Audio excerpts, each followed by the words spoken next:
इसरो के पूर्व वैज्ञानिक के गुप्ता व उपाध्यक्ष धूमन सिंह ने किया सरस्वती जलाशयों का निरीक्षण।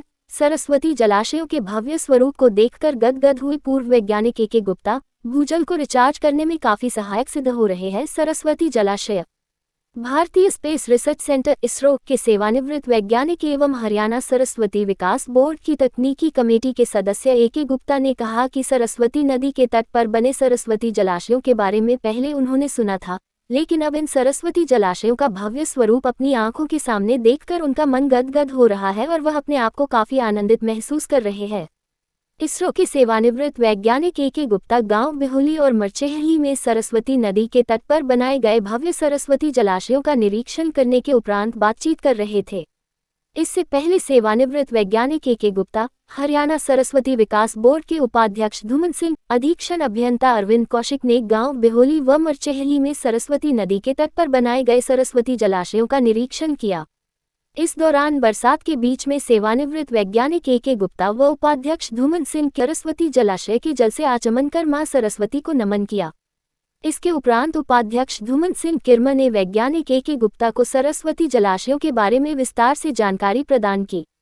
वैज्ञानिक के गुप्ता ने कहा कि हरियाणा सरस्वती विकास बोर्ड सरस्वती नदी को धरातल पर फिर से अविरल बहने और भूमिगत पानी को रिचार्ज करने के लिए काफी अच्छा काम कर रहे हैं।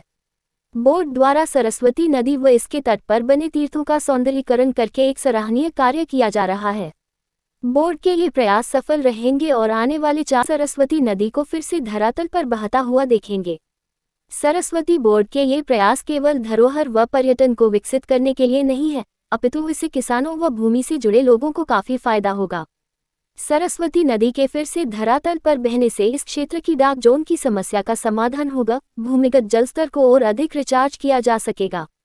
उन्होंने कहा कि बरसात के पानी को व्यर्थ में बहने से बचाने के लिए सरस्वती नदी के तट पर बनाए गए सरस्वती जलाशय काफी शानदार प्रोजेक्ट है। इससे बरसात के पानी को एकत्रित करके उसका बाद में सदुपयोग किया जा सकता है। इससे क्षेत्र को बाढ़ की समस्या से भी निजात मिलती है।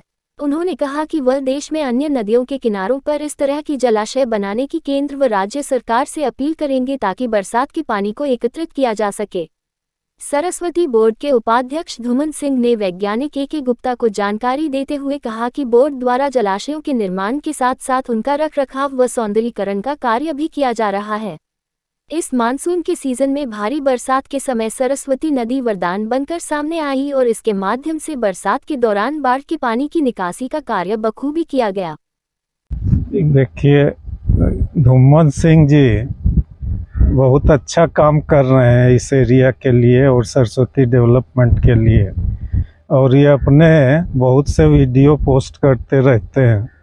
तो मुझको बहुत अंदर से अभिलाषा हुई, जिज्ञासा हुई कि फील्ड पर क्या काम हो रहा है, मैं भी चलकर देखूं।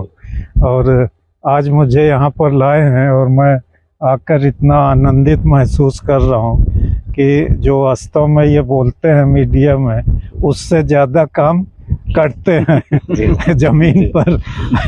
तो ये बहुत ही आनंद का विषय है और मुझे आशा है कि सरस्वती नदी भले 2-4 साल लेट बहे, लेकिन ये आदि बद्री से और छतराना तक बहुत जल्दी ही 4-6 साल में ये पूरी धारा में बहती हुई दिखाई देगी। हाँ बिल्कुल, मैं जो यहाँ देख सकता हूँ इस जलाशय के किनारे खड़े होकर कि मैं स्वयं आश्चर्यचकित हूँ कि जो महीना भर पहले या 20 दिन पहले जो जलाशय लबालब भरा हुआ था और वो आज करीब 3-4 मीटर नीचे तक पानी जा चुका है। मतलब ये पूरा रिचार्ज हो रहा है इस एरिया में। और ये सरस्वती प्रोजेक्ट जो है ये खाली एक हेरिटेज और टूरिज़्म के हिसाब से ही नहीं, बल्कि ये जो किसान हैं और जो लोकल लोग भूमि से जुड़े हुए हैं उनके लिए ये बहुत फ़ायदे का प्रोजेक्ट होने वाला है और इससे बहुत लाभ मिलेगा उनको और रिचार्ज होगा, उनकी फसलें अच्छी होंगी, उत्पादन ज़्यादा होगा, तो सभी को लाभ होगा।